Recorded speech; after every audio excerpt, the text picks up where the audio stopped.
Welcome to Spiritual But, a one-of-a-kind talk show creating a new global conversation about inclusive spirituality.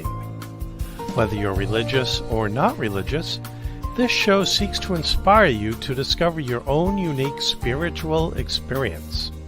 And now, here is your host, award-winning author and actress, Anne Scottlin.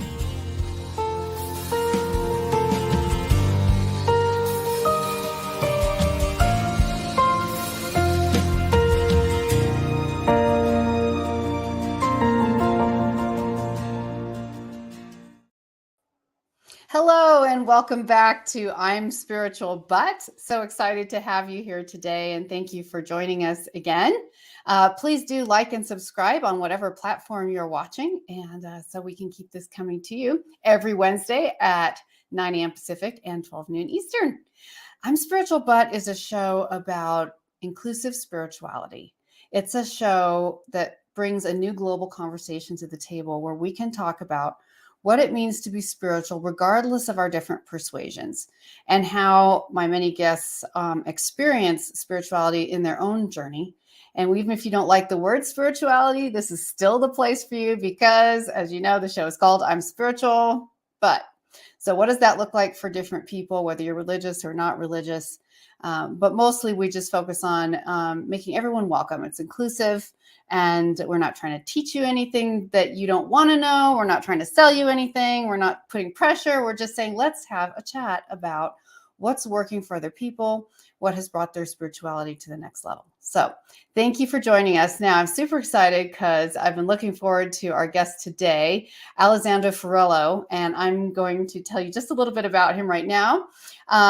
He is an Italian gentleman.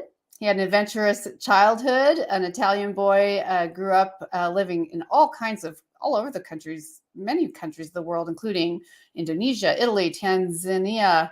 See, I'm going to have to ask him how they say that in UK British, but we say Tanzania, Yugoslavia, Turkey, and the UK, all by the ages of 9. Wow, that's one way to start seeing the world. And he now lives in London, and he has a degree in therapeutic massage and has been a Qigong practitioner and teacher for the last 35 years. His mission is helping others take more control of their health and well-being. And he's the creator of Flowing Health, teaching others, teaching groups to rebalance their health. So individuals and groups who love to work with Alessandro. I met him through a networking group I have in the UK. And I'm just super excited to have him here. So welcome, Alessandro. Thank you, and lovely to be here. And I love your show. I've been following it, or catching up on all the episodes because you go on every week. So you have some really interesting, inspirational guests, all from different backgrounds. And I love that word inclusive because I think that's something that's really needed these days. And just reminds me of the Dalai Lama's quote, kindness is my religion. And I think kindness is where we're all at, and we need much more of that in the world. So thank you for having me on here. Oh, thank you for being here. Yes, and I love that quote as well. So we have another quote that you brought us. And as you know, if you're a regular listener or viewer, we usually start the show with a quote that's from one of our guests, has suggested something that's impacted their life. And Alessandro's quote is by a Qigong master, a Qigong teacher. It says, remember, always keep a smile in your heart. Remember, always keep a smile in your heart. Why is this quote so special to you, Alessandro? Yeah, it was a friend of mine, Margaret, when I started Qigong 35 years ago, Margaret Miller. She was a lady, been given 6 months to live, and she started practicing Qigong and lived for 26 years. And we got quite close, and she went to China many years later, met a very well-known Qigong master there. And we'll go into maybe a little bit about what Qigong is, but really it's a very simple energy practice. And she asked him, what's the most important thing about the practice? And that quote was from him. He just said, remember, always keep a smile in your heart. So whether we practice Qigong, whatever we're doing in life, even when we're going through struggles, if we just give a hint of a smile in our heart, even when people listen to this now, even while I'm saying it, suddenly I feel at ease, like, that's nice, you know, and every cell then feels like it's smiling. And when the body is activated like that, then our immune system can function better. Basically, the body is grateful for us reminding the heart, which is the ruler of our emotions, to just smile. Why not, you know, and no matter what's happening, and especially through difficulty. So that quote is so special to me, and I remind myself every day. And so it was handed down to me, and I like to share that. I love it. I love it. And it's just really beautiful, like keeping a smile in your heart. There's kind of a warmth there. And really, the smile is something that smile in your heart feels like something rooted in our deepest self, or what we were meant to be.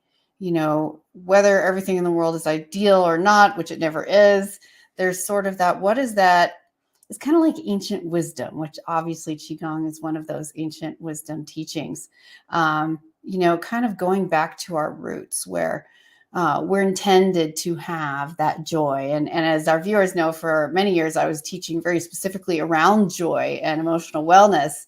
So it resonates very well with me, the smile in your heart, because that's kind of where it starts. And that's how you can transform your life, starting right there, which is just beautiful. I'm so glad you shared that.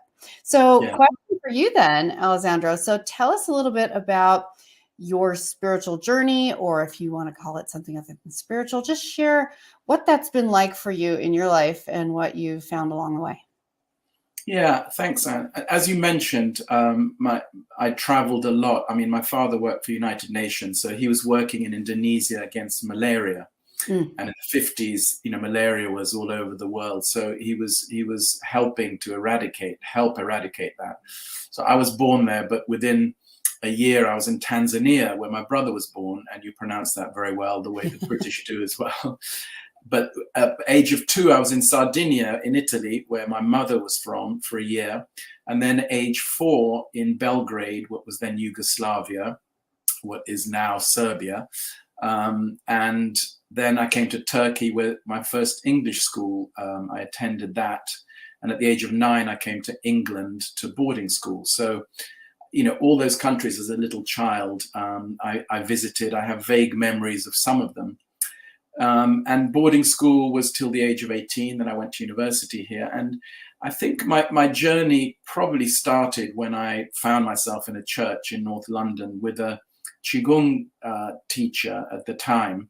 And there were just 6 of us in this church hall. I'd never heard of Qigong, but I could feel something between my hands. I could feel an energy or something between my hands that I hadn't felt before. And I thought, this is something, you know, I'm just curious. Let me look into this more. And as I spent more time with him, I noticed that I didn't come from ill health, thank goodness, but many people, their health improved. Many people had physical issues, ailments, and they seemed to go away. Many people had emotional issues. They seemed to improve. Some people had very serious diseases, and I won't go into, you know, this. I'm not making claims about cures, but I saw people transform their lives through this practice.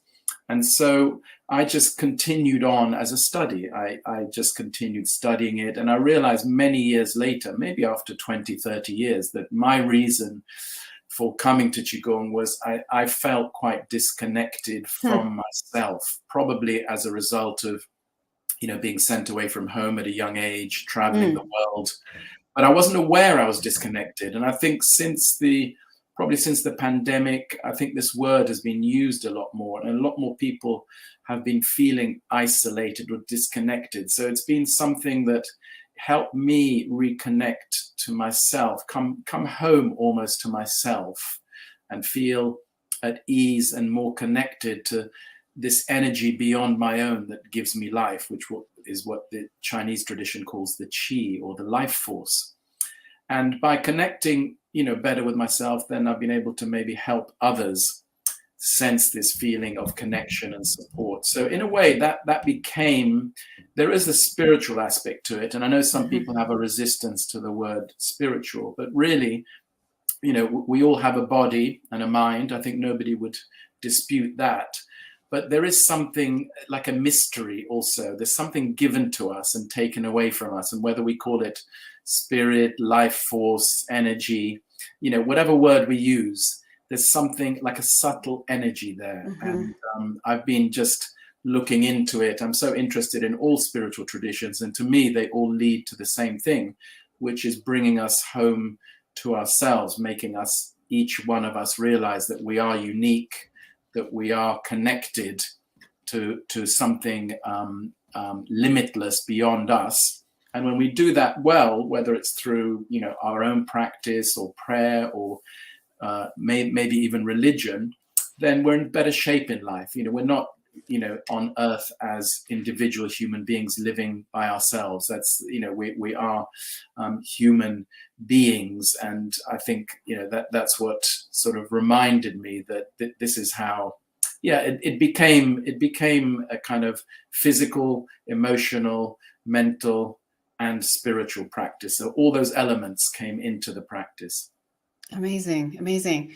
So what would you say? I know that you said, beginning that practice changed up your energy and helped you feel more connected, and obviously has a lot of health benefits.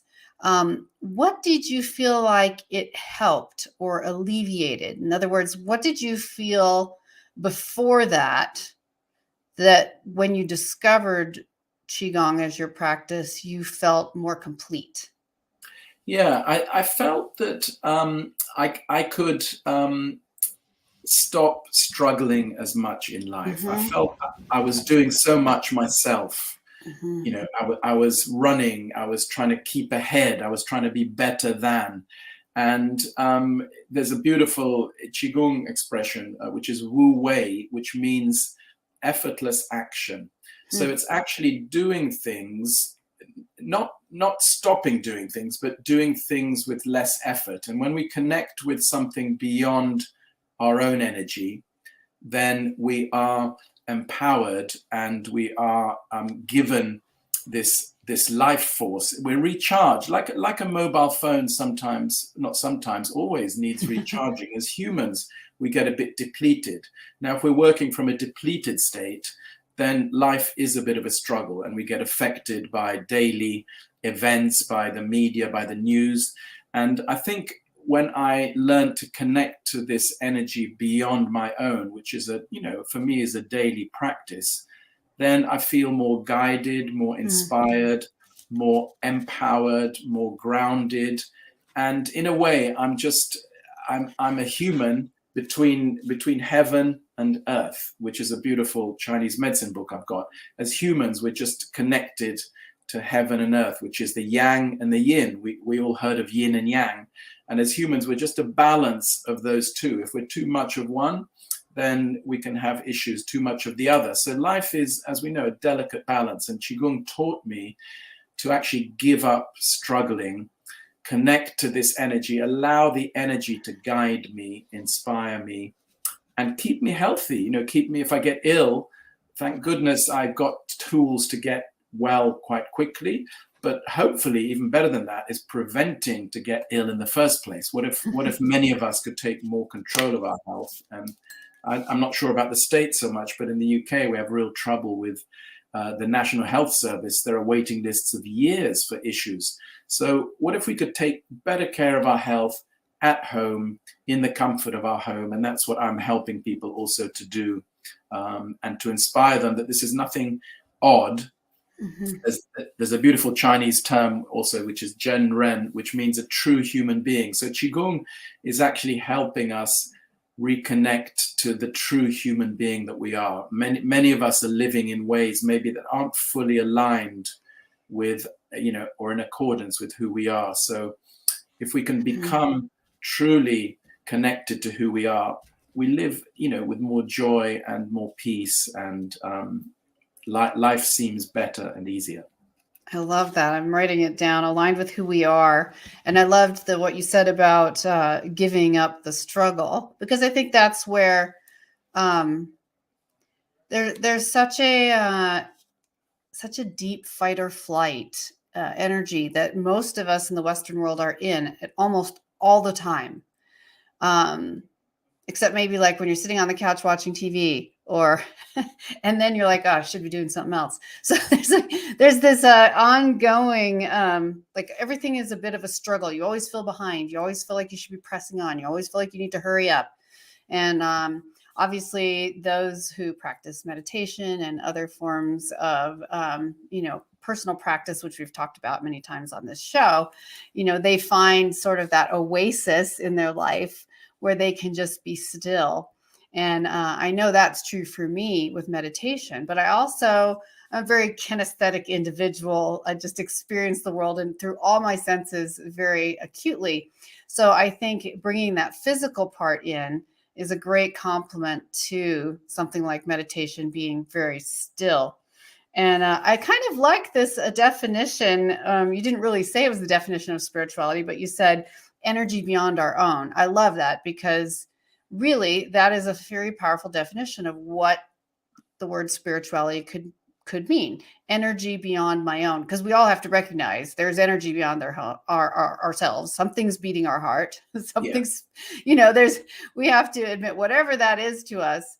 And I think there was another phrase you used the other day when we were chatting, another kind of definition of spirituality, which was something that you had, a friend of yours or acquaintance of yours had said about kind of a power in the universe.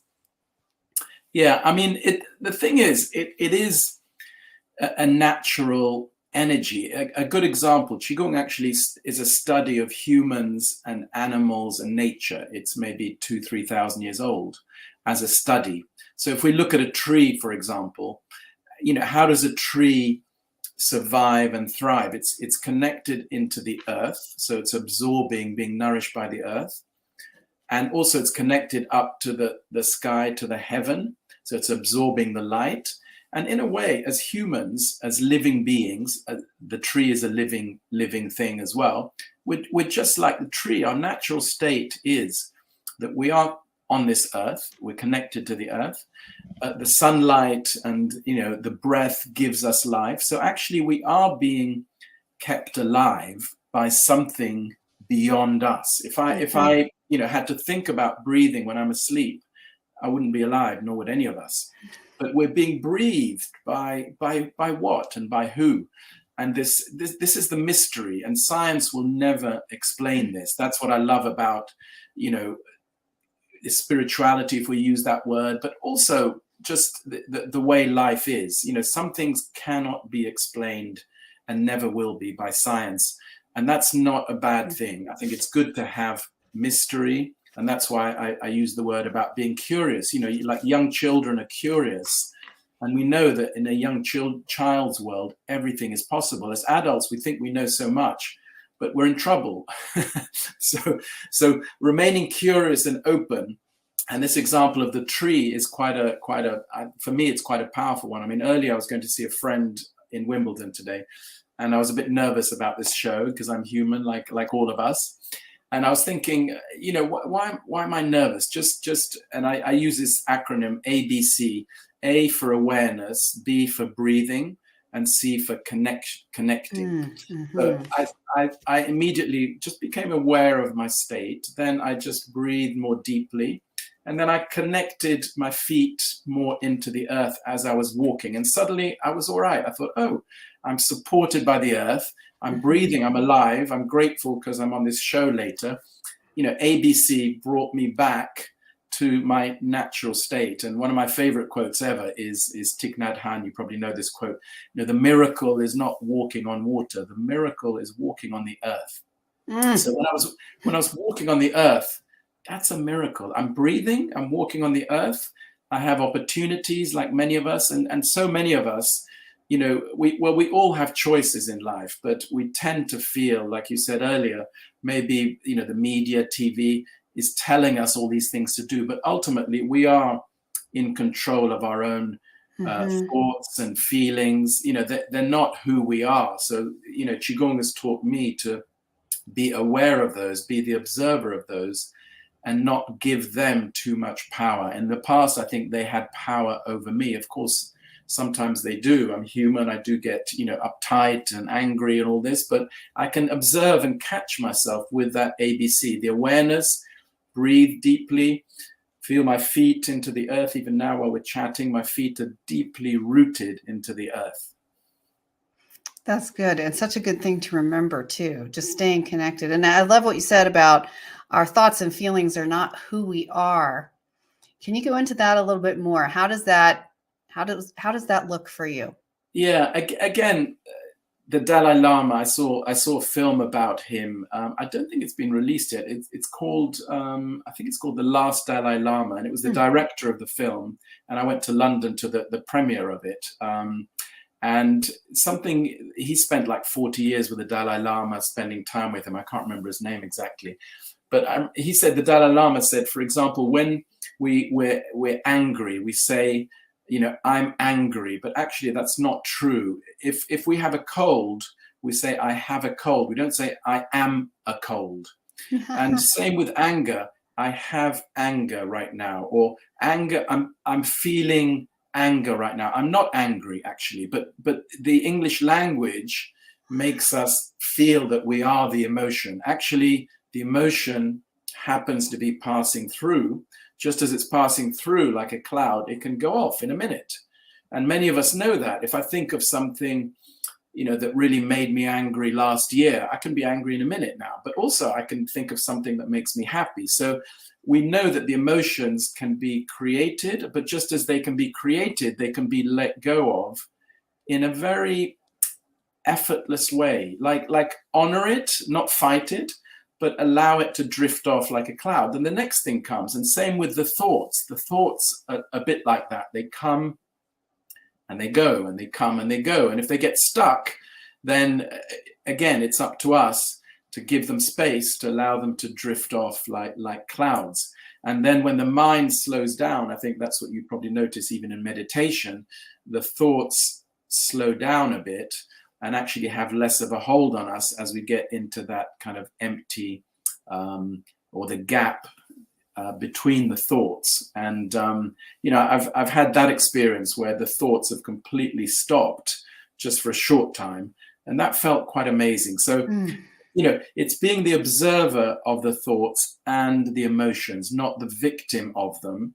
And we're human, so it's okay to allow them. In fact, it's really important to allow them. But many people either fight them or they become them.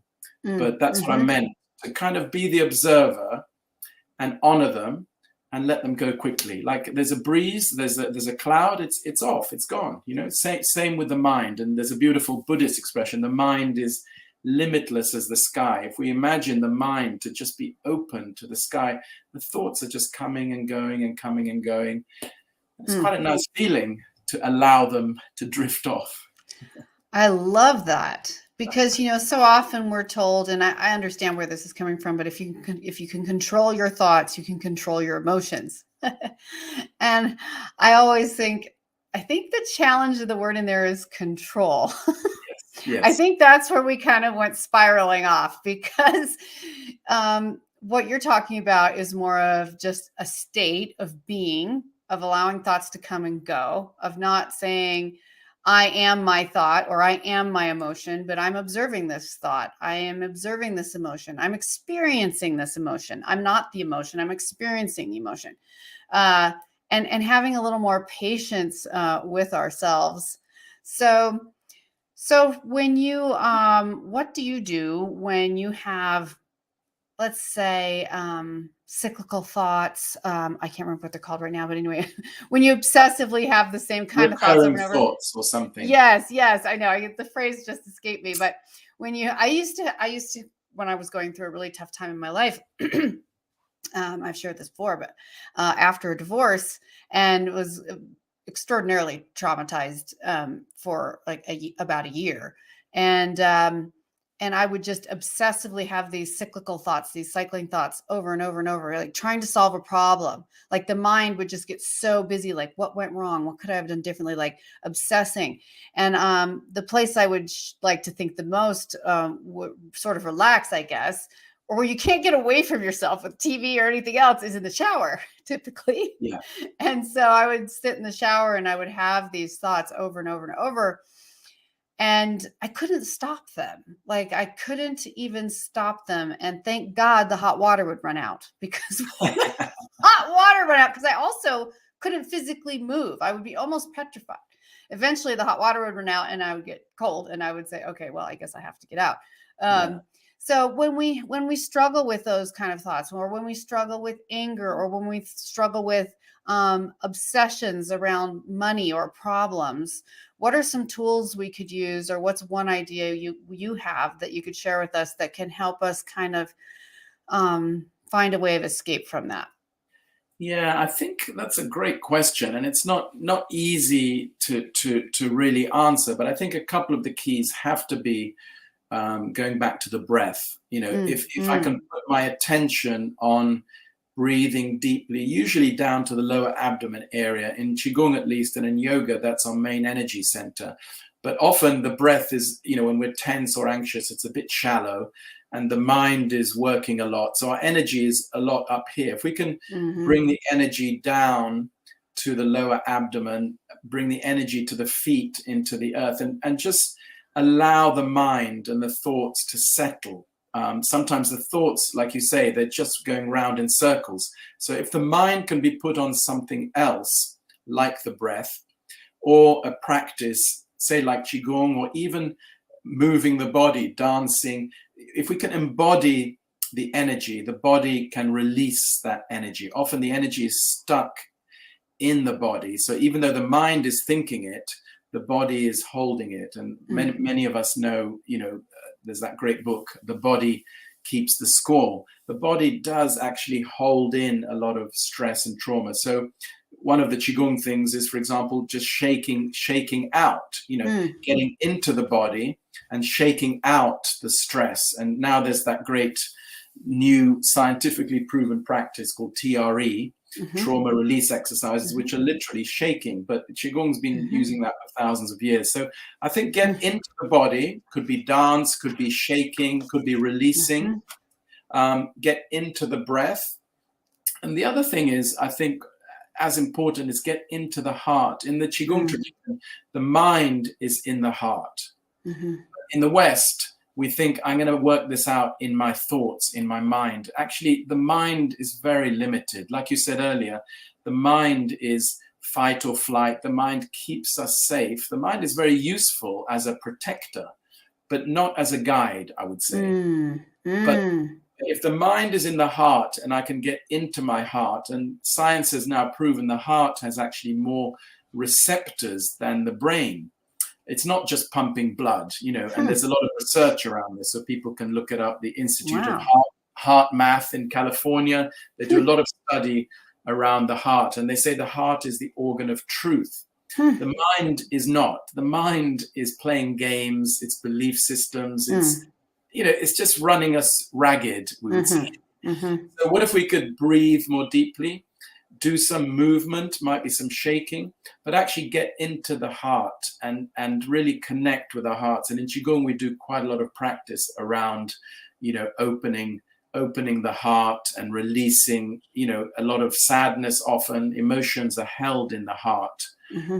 But going back to some of the other emotions, for example, like anger, depression, that's in the liver in Chinese medicine, for instance. So in Qigong terms, when we do a good Qigong practice, we're actually purifying our energy system.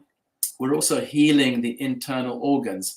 The organs relate to the emotions. So often we're actually addressing the emotions, getting out of the mind. And I think that's the key, is actually not give in to the mind, but allow ourselves to movement, breath work, and get into the heart in whatever way we can. I love that. And even as you were, and my allergies are bothering me, so you'll have to bear with me. Beautiful springtime, right? Even as you were saying that about, moving the energy in your body from the mind, and I would say for myself also here. Yes. There's a lot of tension and pressure here. There's a lot of, supposed psychological reasons for that, but also bringing it down. And as you were saying that, I actually did bring it down, and I did feel the energy transition into my abdomen and then into my legs and into my feet. And when I've done that now and in the past, I feel a real shift. Often I feel very emotional.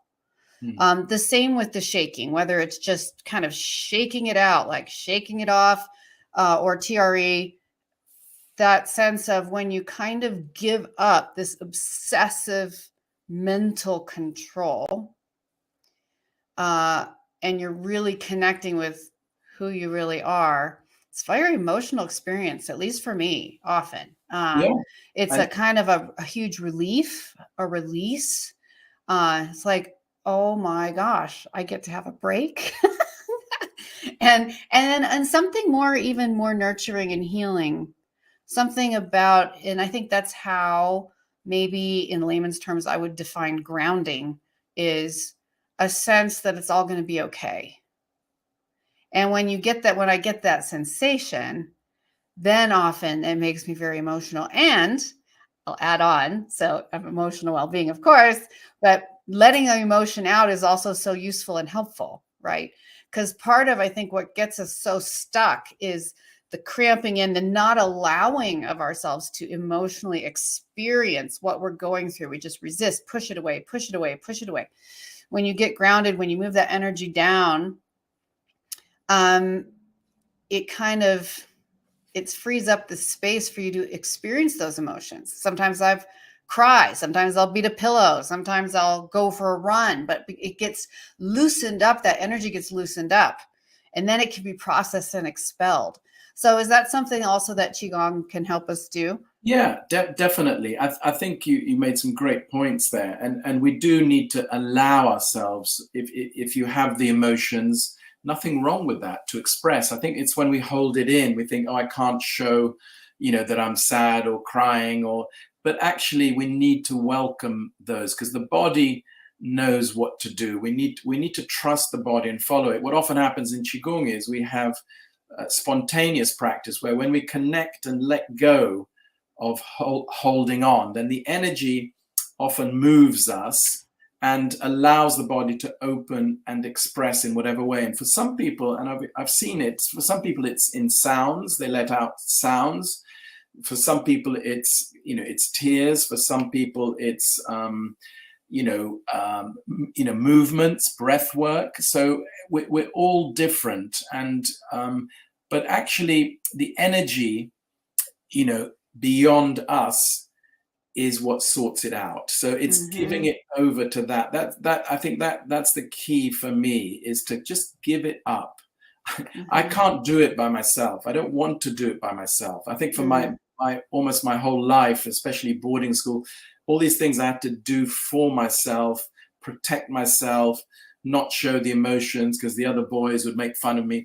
So as I got older, I realized actually I need to honor this. And then what's even beautiful beyond that is I can give it up to this energy beyond my own. And one of the things I often do is, you heard of the Dao De Jing? I'm sure you have the book. Yeah. So there's a beautiful chapter here about this energy. What do we give it up to? Because it sounds very, very vague. And I think whatever practice people have, sometimes, if people are religious, give it up to God. If they are, spiritual, give it up to something beyond. What is that energy or life force that keeps us alive? And it's hard to name it. When we give it a name, that's what I love about Taoism. They say the minute you name it, that's not what it is, because a word can't encapsulate it. So some of the expressions I quite like. What do you give it up to? So Carl Jung would say universal consciousness. That's quite a nice word. Deepak Chopra talks about the field of all possibilities. Oprah talks about all that is with a capital A, and that's quite a nice way of saying God or something beyond us. Infinite consciousness, limitlessness, beingness, all these beautiful words. But I just want to read something from the Dao De Jing. When I read these chapters, which are 2,500 years old, this wisdom actually is what inspires me these days, because it's still valid. It's not that in modern times, I mean, look at, where progress has taken us, with the environment, with wars.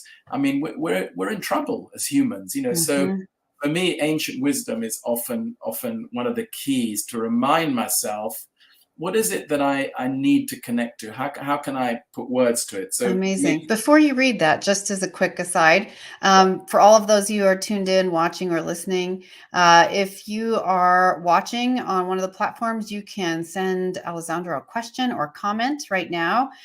We still have a few more minutes. So if you would have anything at all that you'd like to ask him or myself, feel free to do that. So, Alessandro, you were talking about, how much that ancient wisdom means to you and gives you that kind of grounding that you're looking for. And you were going to read us this quote.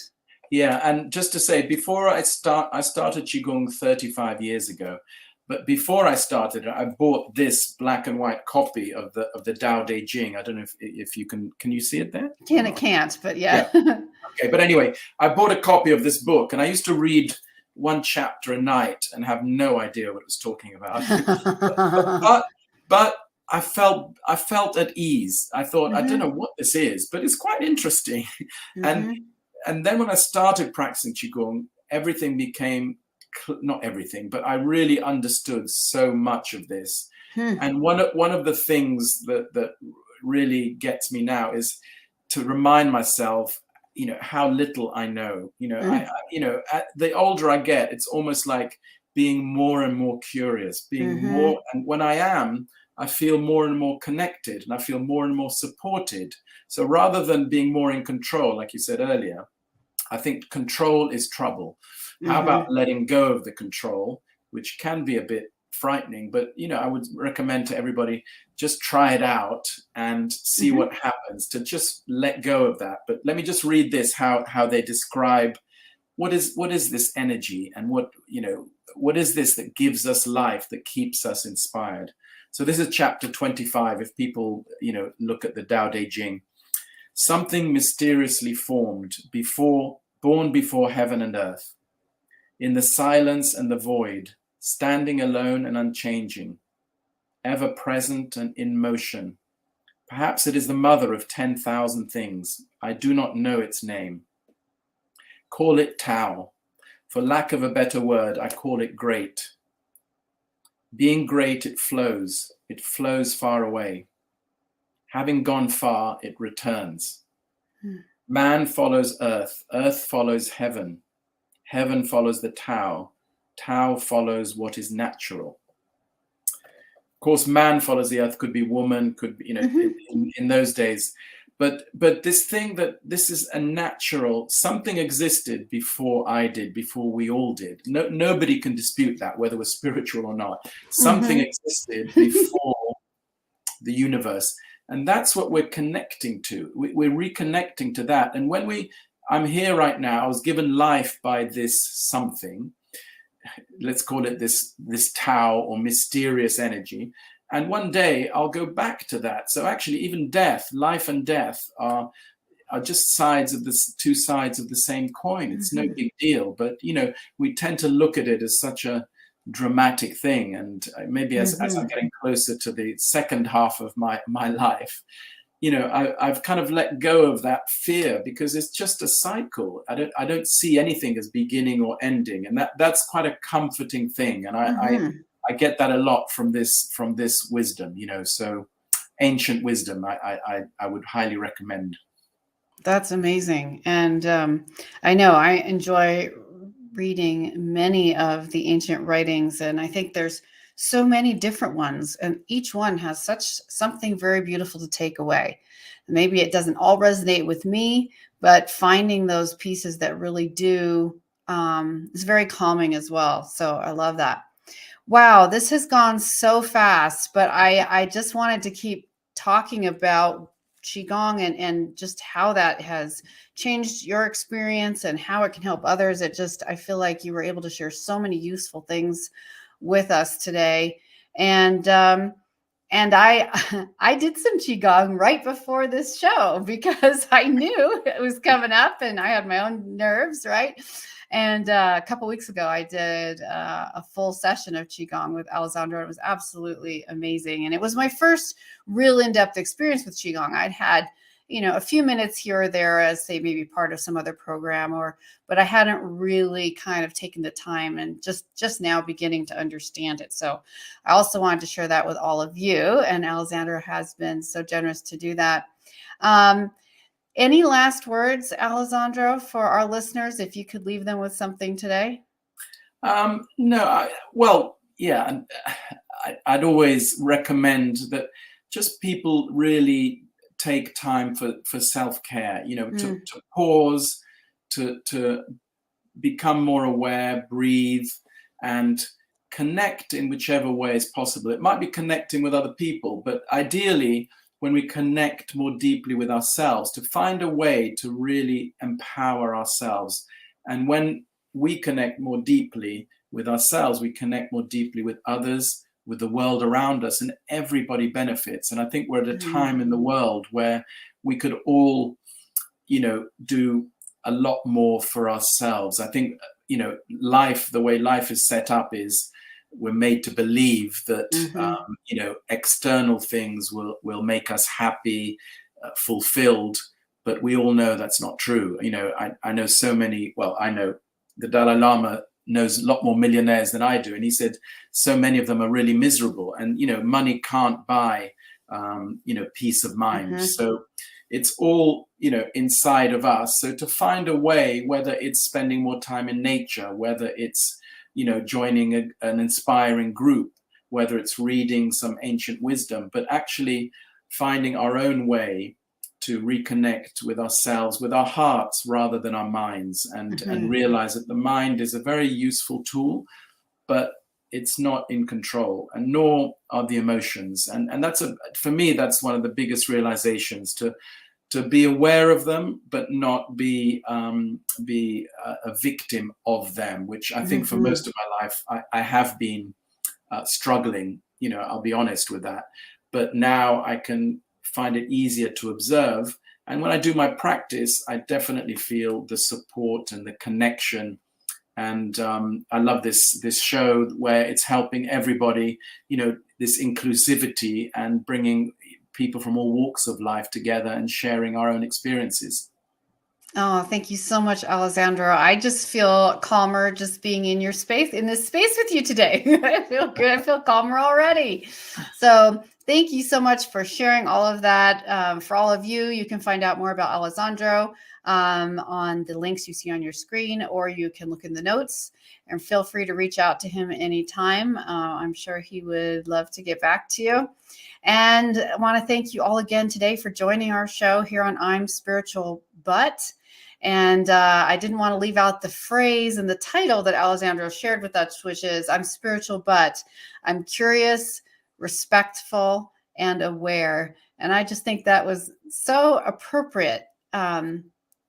An extension of that conversation. I'm spiritual, but I'm curious, respectful, and aware. If we could all be a little more curious, respectful, and aware, how much more could we relate to those around us? How much more could we relate to others in the world, and find the things that we have in common, which is our need for spirituality and other things, finding those things we need in common, and relating to each other from the heart and soul as human beings that way, instead of always focusing on the angry things that make us different, or whatever those things that set us apart. So one more final quote is one of my favorites from Ram Dass. We're all just walking each other home. I love that. Oh, I do. I really love that one. We're all just walking each other home. Oh, it's so epitomizes just no matter where we are, we're all in this together. We're just one energy, one love. We're just walking each other home. So let's do it nicely. Why not? Absolutely. I love that. Thank you all for joining us here today. Please do like and subscribe here on USA Global Network, or on whatever platform you are listening. And yes, please check out more on the website, imspiritualbut.com, and my website, Scottlin.com. We really appreciate you being here, and hope we'll see you live next week at Wednesdays at 12 noon Eastern, 9 a.m. Pacific.